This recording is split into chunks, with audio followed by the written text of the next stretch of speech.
বাবা তোমার এত সম্পত্তি কি করে হলো? আরে কচি, এই সম্পত্তি আমার না, তোর দাদু মরে যেতে আমার এই সম্পত্তি দিয়ে গেছে।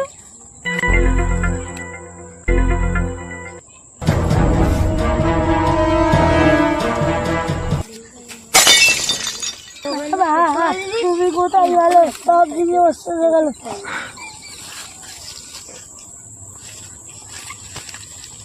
হ্যালো, আমাদের চাচা গাড়ি অর্ডার করছো?